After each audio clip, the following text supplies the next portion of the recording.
Bob Whitaker is the author, investigative journalist, wrote Anatomy of an Epidemic in 2010, published Mad in America in 2001, I think about a month before 9/11 or so. These books really cracked this issue and this conversation open, following a lot of the work of Dr. David Healy, who will be joining us. A lot of other experts have been pushing on this issue for years, but it was really Bob's book, Mad in America, that really helped to expose a lot of these issues. Dr. David Healy will share some of this later on, how some of these medications got through the FDA, 6-week trials. The drug companies are able to kind of pick and choose which studies they present to the FDA. I'm not going to go into all that. I was going to do a presentation today and realize it doesn't make any sense for me to do that. We've got Bob here, and we've got Dr. David Healy here. We've got Mark Horowitz. We got Kim Witzak.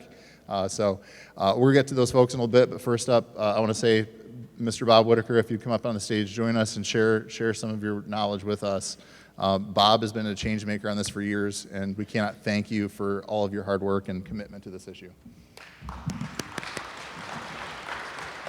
It's such an honor to be here. I have traveled around the world giving talks, and this event here today, I think, has the possibility of having more of an impact than any other place I've been.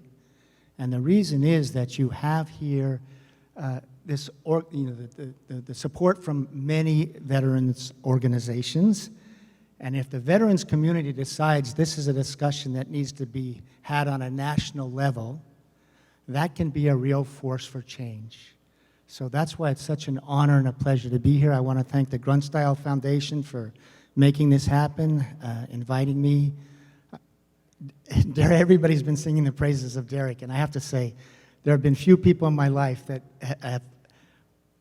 have so impressed me as being a mover and a shaker as Derek Blumke. He makes things happen. He's an incredible person, and it's just an honor for me personally to call him my friend. He's a real asset to the veterans community, but beyond that, to the whole community.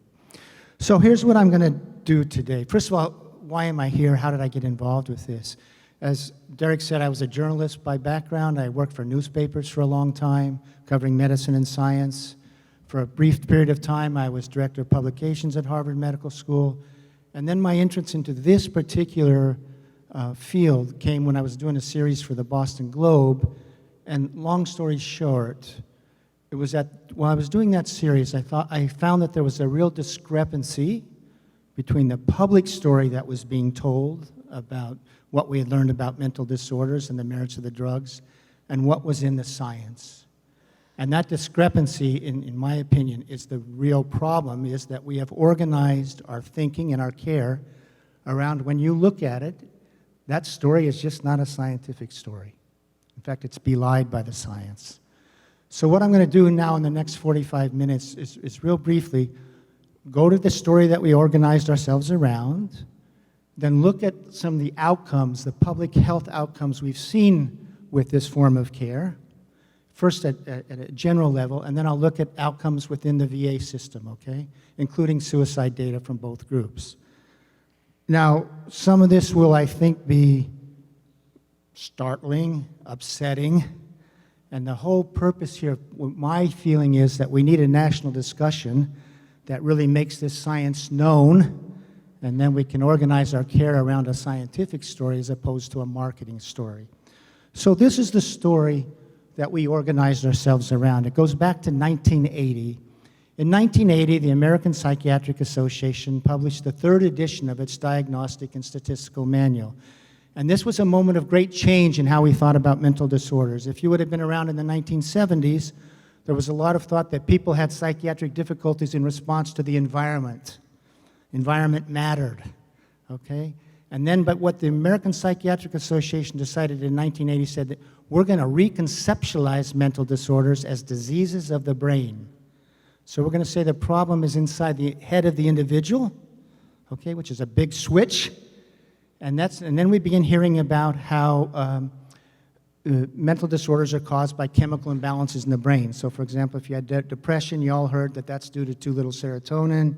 Psychotic disorders were seen as too much dopamine, et cetera. Now going forward with that, as his story is being marketed. In 1988, Eli Lilly brings Prozac to market. This is the first SSRI antidepressant. If those of you are old enough will remember that it was presented as a breakthrough medication that fixed that chemical imbalance in the brain. Now that is a story of extraordinary medical progress. Think about this, how complex the human brain is, and we were being told that they had discovered the molecule that caused depression, and they could fix it. And if that story is true, I think that's the greatest medical advance in history, given the complexity of the brain. And we were told that madness was due to, schizophrenia was due to too much dopamine. If you had drugs that blocked dopamine, they were bringing that back into balance. Both of we had new SSRIs were treated as breakthrough medications. Then we got new atypical antipsychotics that were seen as breakthrough medications. And this launches the great expansion of the psychiatric enterprise in the United States. People getting diagnosed and the use of these drugs. Just as an example, because this story that's been told has been very successful from a business point of view. In 1987, our country spent $800 million on psychiatric drugs. 20 years later, when I was getting ready to write Anatomy of an Epidemic, we were spending $40 billion on psychiatric drugs. That's a 50-fold increase in the market, and from the pharmaceutical companies, that's a great success story. Now, in 1994, the APA published the DSM-4, the fourth edition, and what did they do? First of all, you got to know that the people on those panels that were setting the diagnostic criteria and standards, virtually all of them were taking money from the drug companies. So what do the drug companies want to do? They want to see the market. They want to see the diagnostic categories expanded so you can get more people basically into that market for psychiatric drugs. And once they had done the expansions, they did surveys, and they said now 26% of American adults suffer from a diagnosable mental disorder each year, and 13% of youth experienced about a mental illness each year. By the way, those of you who are as old as I am, I was born in 1952, I knew no kids who were medicated as a kid. No classmates, it just wasn't happening. Then, so what happens next? Starting in the 1990s, you start seeing efforts done by the American Psychiatric Association, which, by the way, were being funded by the drug companies, saying that we needed screening efforts to identify people who had depression, and we had to, and antidepressants were pitched as lowering the risk of suicide, so you needed to get people in treatment and on these medications. And this, again, expanded the use of these drugs and expanded the number of people getting diagnosed. And where are we today? Nearly 1 in 4 American adults in 22 took a psychiatric drug on a daily basis. So really what you see, we organized ourselves around a story of a great medical advance. We heard that antidepressants reduce suicide, these drugs fix chemical imbalances, and more and more people got diagnosed and treated. And of course that's happened within the VHA. When I did that series on for the Boston Globe, one of the sort of foils for it was that, in fact, these drugs fix chemical imbalances in the brain, and therefore if you ran studies where when you withdrew the medications, that was unethical because we were told the drugs were like insulin for diabetes. You would never withdraw insulin from a diabetic to see if they became sick again, and we said, so these studies are unethical where they've withdrawn the drugs. However, it was while I was doing that series that I started to see that maybe this story wasn't founded in science. And one of the very first things I looked at when I did Mad in America was, did they actually find that people with depression had too little serotonin? The answer is, in 1999, the American Psychiatric Association's own textbook says that hypothesis didn't pan out. That hypothesis was declared dead in 1999. And then when I asked various experts about the chemical imbalance theory, here's what they told me. Well, we didn't actually find that. It's a metaphor that gets people to take their drugs. Now, as a journalist, you're not supposed to be a conduit for lying to the population. And that's really why I wrote these books about trying to figure out what the science really shows. So real quickly, I'm going to focus on the impact of antidepressants on mental health outcomes. The reason for this class of drugs, it's the most popular class of drugs. Something like 20% of adults are now taking an antidepressant. And let's just look at what the science says about their impact First, we'll do it within the general public, and then we'll look at it within the VHA. And here's the data you find. In industry-funded trials that last 6 weeks in antidepressants, the SSRIs, and other antidepressants, they are seen to provide a marginal benefit over placebo. In other words, they knock down the symptoms of depression a little bit better than placebo. And that's the evidence for the benefit for the use of these medications. Now, what I was interested in the book in 2010, Anatomy of an Epidemic, is said, okay, that's your 6-week data, but what is happening to people on these drugs long term? How is it in fact impacting people over the long term? What does the research literature say? And here's what you'll find. Unfortunately, it increases the risk that depression will run a chronic course. Before the era of antidepressants, depression was understood to be an episodic problem. You had a time of depression, and it went away. But now that it was reconceptualized as a disease of the brain, and it does run a much more chronic course than it used to.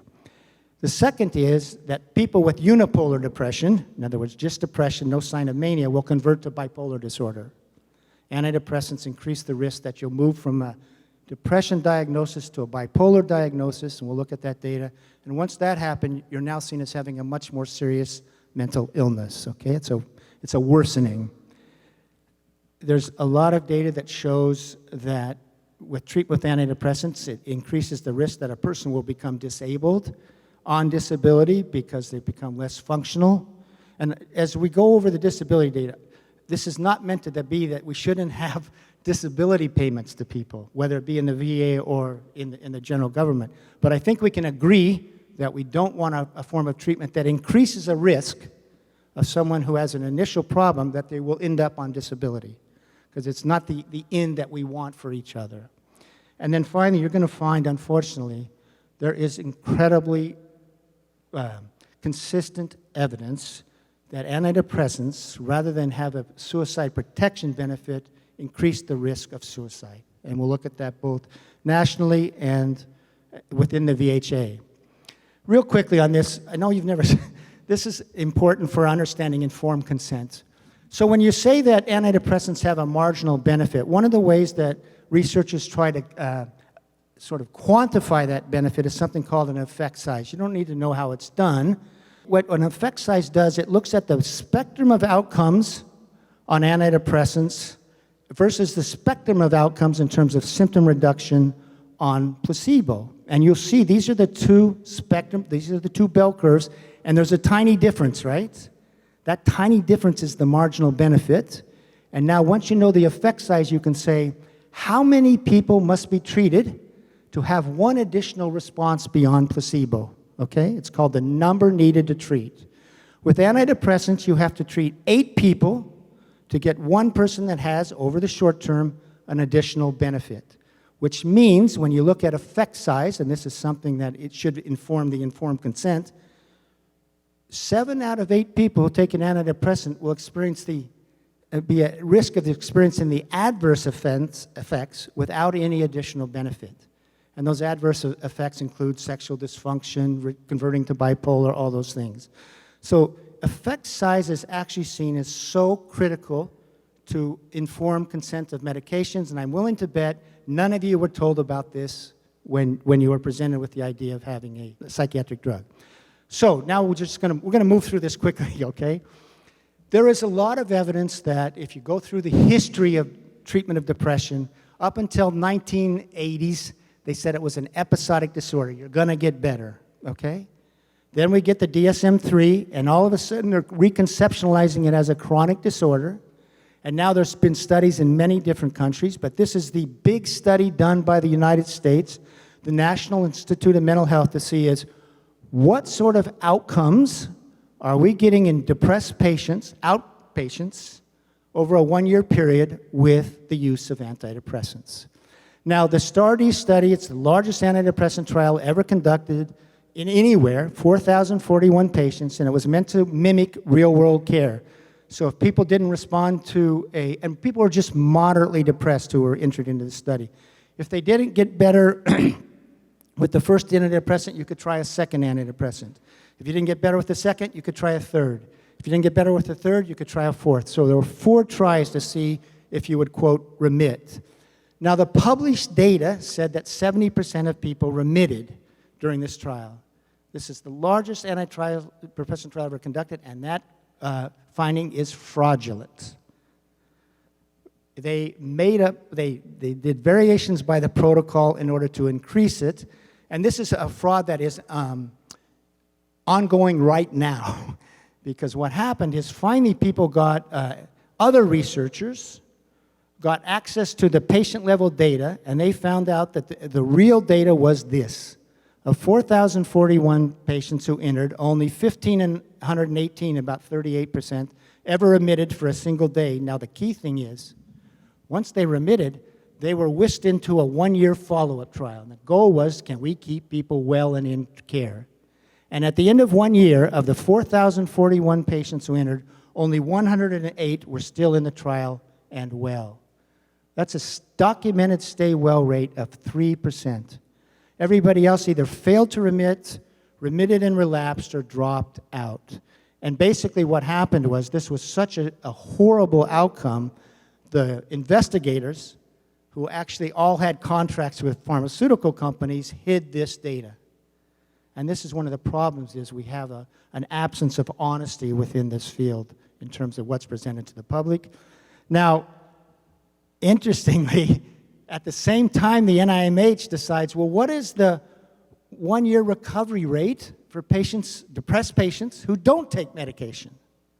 And even though it's a small study, here were the results. 85%. These two studies went on at the same time, by the way. 85% were well at the end of 1 year, versus 3% in the large trial. Now, it's a small number, but the only thing is 85% is what used to be the recovery rate at the end of 1 year before 1980. And the researchers said, this is just what it used to be. Because of this change from a chronic, episodic course to a chronic course, you do have researchers, you're never told this, are saying that antidepressants appear to be causing this chronicity. And you'll hear this from Giovanni Faves, as a psychiatrist. He says, when we prolong treatment over 6 to 9 months, we may recruit processes that oppose the initial acute effects of antidepressant drugs. That's the loss of clinical effects.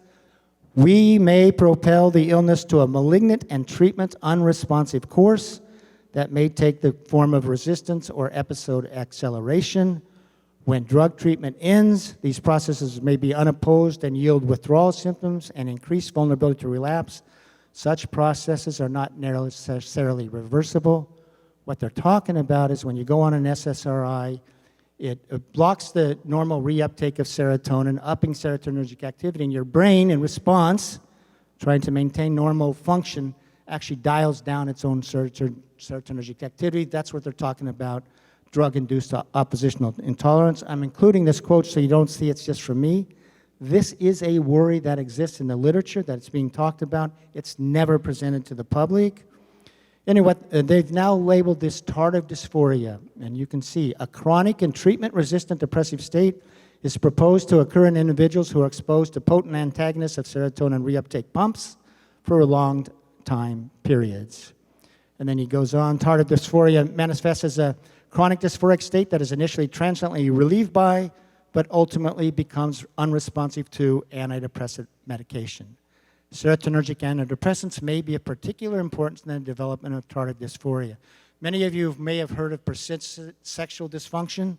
That is seen as part of this tardive dysphoria thing. And the other thing that really what it means is people feel numbed out. They just feel that they can't mount emotional responses to the world. It's not exactly depression. It's like after time, it's like their ability to respond to the world emotionally diminishes. Okay, that's the chronic bit. This is data about the conversion to bipolar.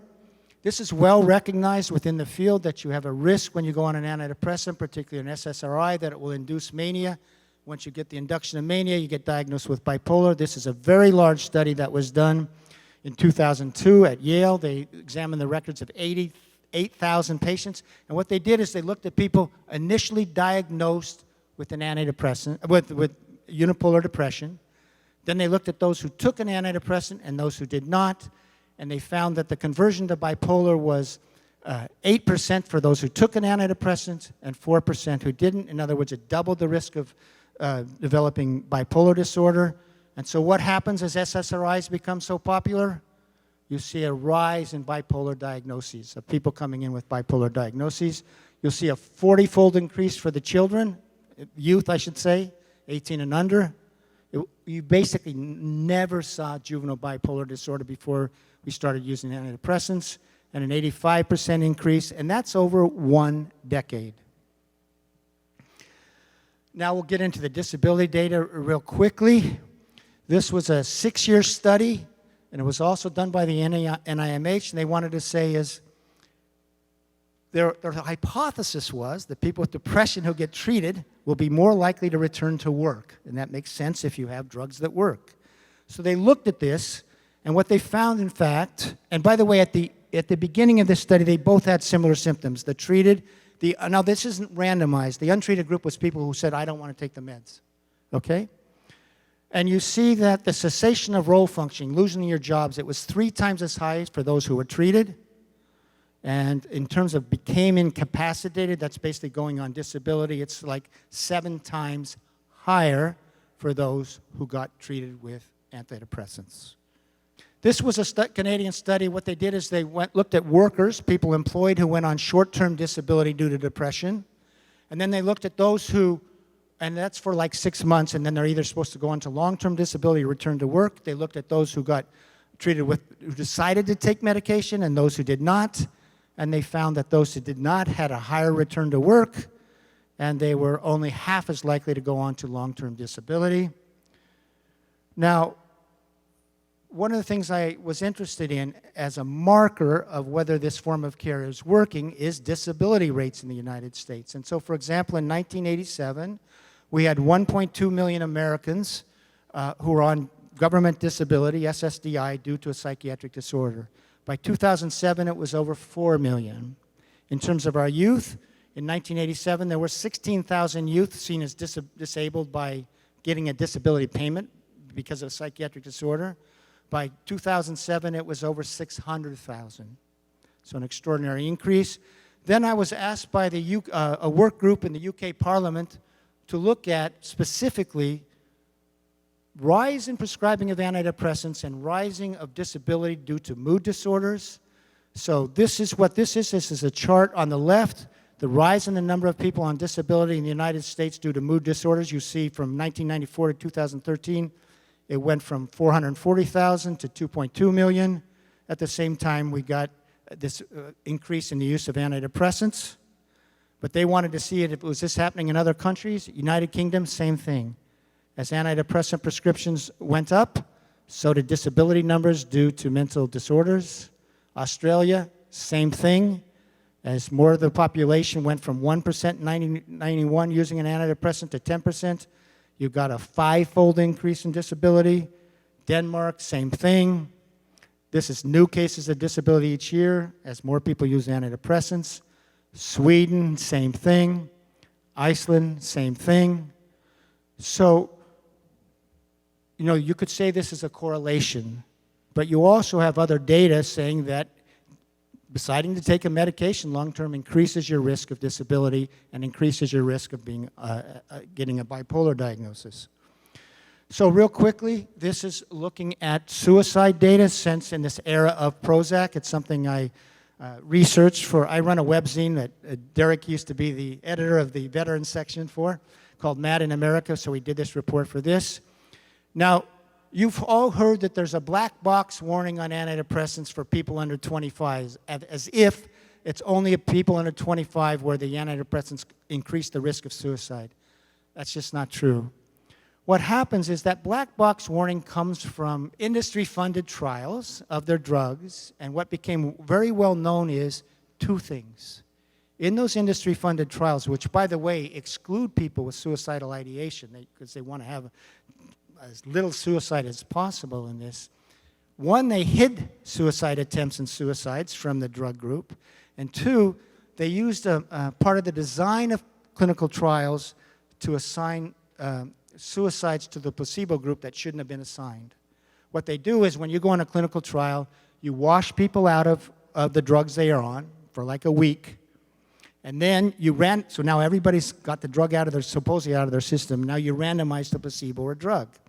What the drug companies did is during that washout period, if someone committed suicide or had a suicide attempt, they attributed it to placebo, which they're not supposed to do because it's before randomization. So David Healer, who you're going to hear from later today, he and his colleagues did an exhaustive review of 702 randomized clinical trials of SSRIs. And what they did is they accounted for this switching from this time in the washout to suicide. And then you said, which group in these 702 trials were more likely to have either a suicide or a suicide attempt? And you see, since 1987, that's when Prozac comes on the market, all of these meta-analyses show that basically SSRIs double the risk of suicide in all age groups. Okay? And you'll hear from David Healy. But you see, this is a big study doing this. Now, this is a different type of study. That was a big study done in the UK. They look at depressed patients in primary care settings. They looked at people who took antidepressants, whether SSRIs or tricyclics, and those who either didn't take them at all or were off. And what they found is that while being on the antidepressant, the risk of suicide was 3 times higher than being off the medication. The next thing is this. In the 1990s, the World Health Organization began pushing countries around the world to implement mental health legislation, increase access to drugs, adopt suicide prevention programs, that sort of thing. And then in 2004, an Australian group said, okay, what happens to basically suicide rates when you adopt suicide prevention programs, increase access to drugs, and basically policies around promoting better mental health? And what they found is the introduction of these programs led to increases in suicide across all these cultures. The adoption of mental health legislation associated with a 10.6% increase in suicides. National health policy associated with an 8.3% increase in suicides. Adoption of a therapeutic drug policy designed to improve access to psychiatric medications, 7% increase in suicides. Adoption of a national mental health program was associated with a 4.9% increase in suicide. They concluded, it is a concern that national mental health initiatives are associated with an increase in suicide rates. Now, I want to echo something Derek said. The people doing this are trying to help people. They're designed to help people who are struggling. But the question is, which I raised at the beginning, or maybe I forgot to raise it, what this discussion is about, do we have a paradigm of care that on the whole does more good than harm? Or have we adopted a form of care that does more harm than good? And if it's the latter, of course, you have to rethink that whole paradigm of care. And what I'm showing you is on a national level, it seems to be doing more harm than good. Now, here's just the national suicide prevention initiatives in the United States. In the 1990s, there was something called the American Foundation for Suicide Prevention, which, by the way, was getting drug company money to promote suicide prevention efforts. And they lobbied the federal government to create a national suicide prevention program with the idea that antidepressants are the thing that will lower the risk of suicide. 1999, the U.S. Surgeon General, David Sasser, issues a call to action to prevent suicide. We get a national strategy in 2001, and since 2001, government agencies at all levels, federal, state, and local, have launched suicide prevention efforts. They've, of course, happened within the VA, which urge people to seek treatment with antidepressants presented to the public as lowering the risk of suicide. So what has happened to suicide rates in the United States since we adopted suicide prevention programs? They've risen steadily from 2000 forward. They've gone up about 40%. Okay? Now, one of the things that I looked at was the percentage increases in antidepressant usage since this time. And just drew a thing and the percentage increase in antidepressant usage and the percentage increase in suicides. This is for all adults. You'll see that from 1999 to 2002 to basically 2003 to 2006, our antidepressant use rose 40%. What do you get? You get there's a correlation with a 5% increase in suicide. And you'll see by the time that in the 2013 data, antidepressant usage had increased 70%, and our suicide rate had increased about 10%. This is the same sort of data for females 12 and older. You see this correlation between increased antidepressant use and suicides. That's the male. And so you see this correlation over and over again. Now we'll switch to the VA data. This is a report that Derek and I collaborated on for Mad in America, and it was really focused on veteran suicides with some of the data coming from the VA. So we just talked about the country launching a suicide prevention effort. Within the VA, it really took off in around 2005. 2006, they launched they appoint a National Suicide Prevention Coordinator. They conduct campaigns. Here's one thing that's really key. Within its own VHA facilities, the VA has introduced mandatory screening for all vets. Every vet entering the system is screened for depression, PTSD, and substance abuse, and all those who are diagnosed with a psychiatric disorder are assessed for suicidal intent. It makes sense if you think this form of care is helping people. Okay, and every vet I think this is probably still true. Every vet is screened annually for depression within the VHA, and all of those diagnosed with PTS upon entry are rescreened for this disorder for the next 5 years. Now what you see here is with this screening, the number of veterans getting diagnosed is going to skyrocket with the disorder, and the number of veterans being treated with psychiatric drugs is going to skyrocket. And look at this following thing. There were 1.2 million veterans who entered VH care from 2002 to 2015. This obviously is the returning veterans from the Iraq and Afghanistan deployments. And 58% were given a psychiatric diagnosis. 58%, which means as they come into the VHA, they're sort of being designated as mental patients right away. So you're taking all that difficulties that veterans have, and rather than trying really, in my opinion, to try to deal with the emotional and the psychological difficulties, you're turning them into a mental patient, and you're going to say somehow you're going to fix the head with the medications. So, coming from the Veterans Affairs, this is all data from the Veterans Affairs, looking at the number of people diagnosed with the mental health conditions or substance abuse disorder over this 10-year period. You see it climbs from like 34% to 40%.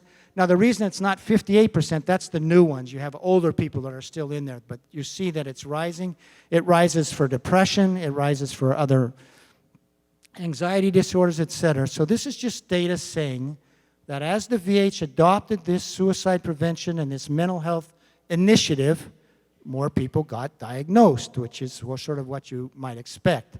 Although I have to say, diagnosing 58% of your returning veterans with a psychiatric disorder, I think something's wrong with that number. So one of the things that looked at here, and again, I want to say again, no one is saying that people who have served the country shouldn't get disability payments, okay?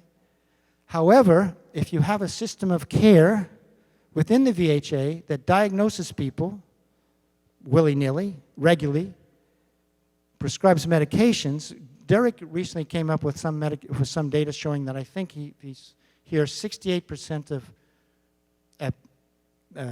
veterans in the VHA system now have been prescribed psychiatric drugs. The hope would be if this was an effective form of care, you wouldn't see this rise in number of people going on disability. And you see the yellow line here, which is soared, and of course it's soared because people are returning from those two campaigns, right? From the Afghanistan and the Iraq campaign. So it makes sense that you would see some rise in disability numbers. But look at how it has soared. So it's not really showing a form of effective care in terms of helping people return as much as possible to sort of a full life. Okay, and you can see it's gone from like, these are benefits in millions, and now there's more than 2.5 million. And of course, one of the consequences of this is now it's getting harder to get disability because of the increased spending on disability payments. But anyway, this fits with the national data on diagnosis plus treatment. Obviously, if you look at the VA's clinical care guidelines for treating depression and PTSD, which are the two most commonly diagnosed psychiatric disorders, they recommend SSRI and SNRI antidepressants as first-line therapies, and also polypharmacy is common. a lot of drug cocktails, and you'll see there was a 2019 federal report, GAO report, that among those veterans diagnosed with depression who were treated in primary care, and especially mental health care settings, 35% were taking 2 classes of drugs, and 15% 3 classes of drugs, and it was even more pronounced for those diagnosed with PTSD. So, what is happening to suicide rates among people treated either at VHA, okay, and then even also for veterans who are being treated outside the VHA? So what do you see among all veterans from 2005? That's when they introduced these suicide prevention efforts and initiatives within the VA. You see at that time, among all veterans, it was about 25 per 100,000. That was the suicide rate. Now, by the time it was 2017, it was 35 per 100,000. That's all veterans. VHA-using veterans went from about 30 per 100,000 to about 40 per 100,000 during this time. And then the yellow line is non-VH using veterans. So as these suicide prevention programs were developed, initiated, and their intent is to diagnose and help get people on helpful treatment, unfortunately we see this rise in suicide within this. This is by age group, and you'll look at can you look at the blue line? The blue line is the returning veterans from the 2 campaigns. And so they're going to be screened regularly. 58% are going to be diagnosed. And what do you see? You see that the suicide rate went from about 22 per 100,000 in 2006 to about 40 to 45. Okay? This is the most upsetting data that the VA has released. And by the way, I want to say, Derek's gone here. Derek was the one that found the report that had this data in it. So in a 2016 report, what they do is they divide VHA-using patients into 4 groups: undiagnosed and untreated, but undiagnosed and treated. What does that mean? It means that they weren't severely enough to qualify for a diagnosis of, say, depression or PTSD, but nevertheless, they were prescribed like an antidepressant, okay? So it's seen as a milder problem that's being treated with a drug. And then they have diagnosed with depression, or I should say with a psychiatric disorder, and treated, and diagnosed and untreated. So those are people who got diagnosed. Now, if the medical care is helpful, you should see 2 things. You should see this undiagnosed and treated as a suicide prevention method should have lower suicide rates than those undiagnosed and untreated, right? And you should see that among the diagnosed group, it's the diagnosed and treated who have lower suicide rates than the diagnosed and untreated. That would be the data you would expect from an effective form of treatment. Here's the results. This is suicide rates in VHA using veterans without, this is the non-diagnosed group, without a diagnosis, either of a psychiatric or substance abuse. And then you have 2 things. The red is the people who got treatment, and the blue is the group that didn't get treatment. So in this comparison, it's the group that got treatment, and by 2014, their suicide rate was about double what the untreated group was. Okay, that's one comparison. Here's the comparison with those who got a diagnosis. And what do you see? That those who got treatment had double the rate of those who did not get treatment. Now, just real quickly, you remember this data? This data. That data shows, from the RCT data, a doubling of the risk of suicide. And what we seem to be seeing in this VH data is precisely that. That's for the age group. This is for without a diagnosis. This is with a diagnosis. Now here's, Derek and I put this graphic together from the data in this report. So now you look at suicide rates for those with no diagnosis. They're not as severely disturbed or whatever. And that got mental health treatment, and you compare that to people who initially were diagnosed but did not get treatment. And what do you see by the end of this?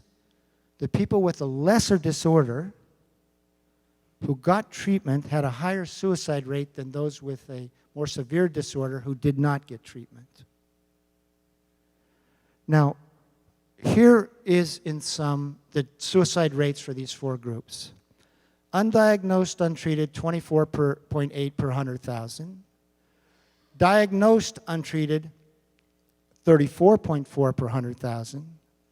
Undiagnosed, treated, 47.6. Diagnosed and treated, 68.2 per 100,000. Now, at the very least, I think the VHA and the Veterans Administration has an obligation, as part of its service to the veterans, to ask what the hell is going on here. Is something going on here wrong with our treatment? And unfortunately, well, that's why this conversation is important, because hopefully you can have a conversation about what is going on and have we organized ourselves and our thinking around the story that was told to us about drugs that fix chemical imbalances, story of a great medical advance, antidepressants lower the risk of suicide, they're breakthrough medications. That's the story we were sold, and yet the real story is we don't know the biology of mental disorders. The drugs induce chemical imbalances, and all the public health data shows that since Prozac came in the market, the burden of mental health, both within the VHD and in the public, has grown notably. And as we've done suicide prevention efforts, which undoubtedly are meant to do good, to help people, we're seeing results of the exact opposite that we would like to see. And so I got two more little things. This is why I think this discussion is so important. If the veteran community, first in Michigan and nationally, says, can we please look at this data, we could have a national discussion about this. There are powerful forces to not have this discussion. You can imagine who those forces are. But the veterans community is a collection. It's a societal organization that has great influence on national policy, potentially. This is just looking at, going from 2005 to 2007, the number of veterans using VHA care, okay, actually going to VHA facilities, and the percentage with a mental health or substance use diagnosis. You see how it climbs steadily from 2005 to 2017? So then we just did the numbers, Derek and I. This is the total number of people diagnosed. It went from 1.7 million in 2005 to 2.8 million in 2017. And now just look at the suicide rate. What happened as more people were getting diagnosed? You see the steady increase? So really what this is saying is maybe diagnosis can be sort of iatrogenic. It can imperil your future. That doesn't mean you shouldn't help people, but maybe the diagnosis that then leads to treatment can be a problem. And this has been particularly true for the veterans that are young and returning back from these two campaigns, the two deployments to Iraq and Afghanistan. So you look at, these are the number of veterans aging 18 to 34 using VHA care. And you'll see it did understandably go from about 350,000 in 2005 to 687,000 in 2017. Look at the number of suicides. Now remember, 58% of this group is getting diagnosed with a psychiatric disorder. They're coming into the VHA, and they're being said to be having a psychiatric problem. Look at the suicide rate. This is what Tim was talking about, you're all talking about, of having lost friends and all. This is the numbers. So the more these veterans, young veterans are coming in, the more they're getting diagnosed. Instead of seeing a reduction in suicide, we see a steadily climbing of suicide. And here's the age-adjusted suicide rate for veterans by VHA use. You see it's a little higher for VHA users than non-VHA users. But there's a lot of diagnosis going on in non-VHA settings.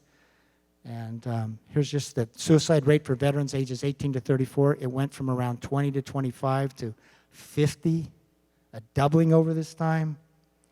And here's the bottom line number that I think is so tragic. You've heard the total number of suicides since, I think, what they spoke about 2000.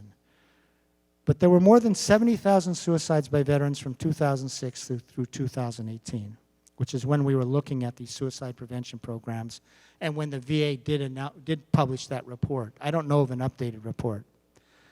Now, if suicide rates had remained stable at the rate they were in 2006, which was the year that the VA launched its suicide prevention efforts, there would have been 10,000 to 15,000 fewer suicides among our veterans during that 13-year period.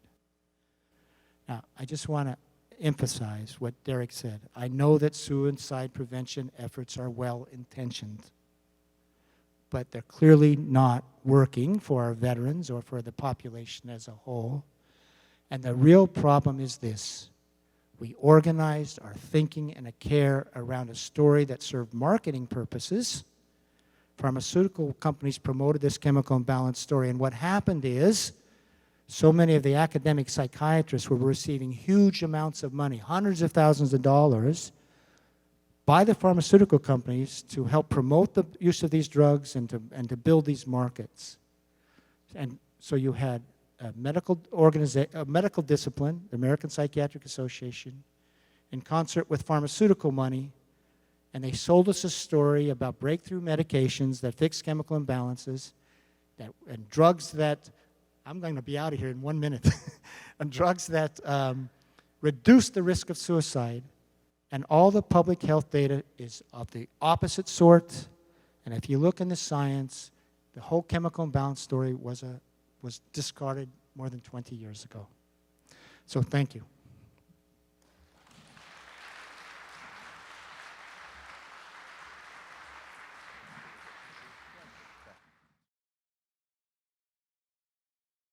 So did you look at any data related to the total number of veterans living in a state, the nation? Because in Michigan, the total number of veterans has gone down dramatically.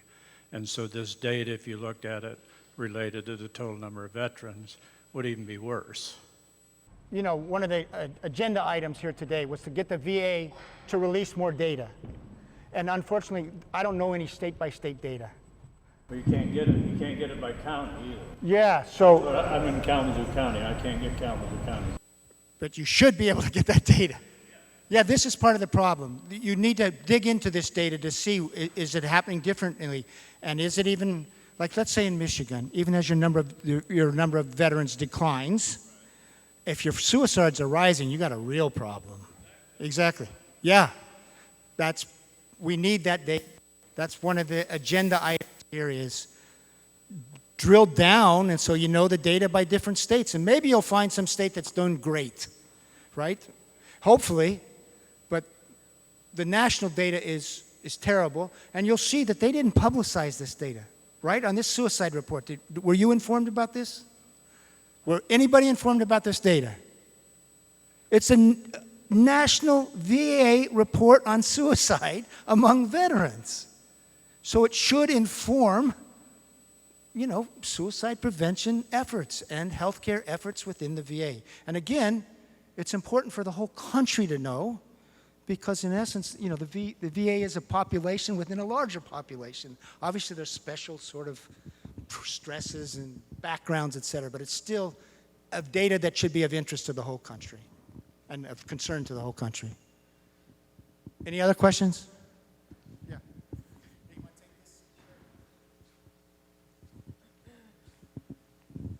Hi, Suzette Heller from Save a Warrior.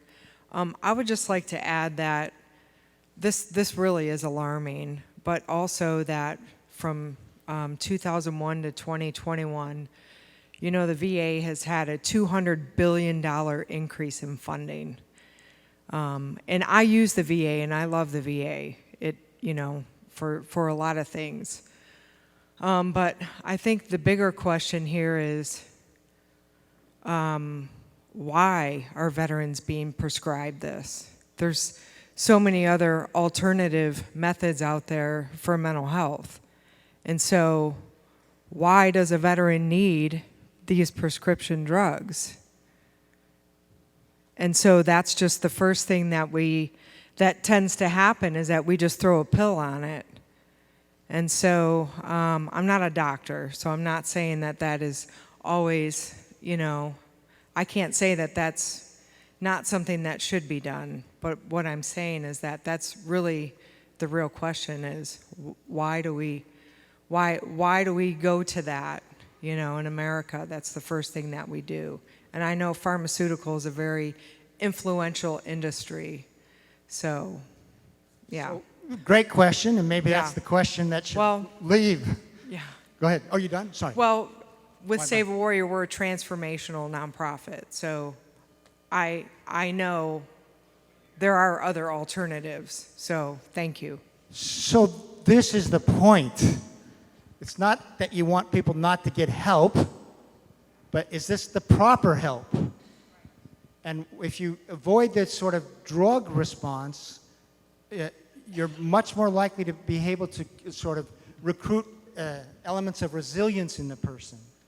And to be honest with you, one of the things they say about recovering from depression or anxiety is you need to have your emotional capacities available to make that transformation. And a lot of times these drugs diminish your emotional capacities to respond. And you know with that one study, and then I'm going to get off the stage, the one study that showed the untreated people over 6 years in the NIMH study that had very low disability rates, one thing that was really interesting, those who took medication saw their social status, their economic status decline.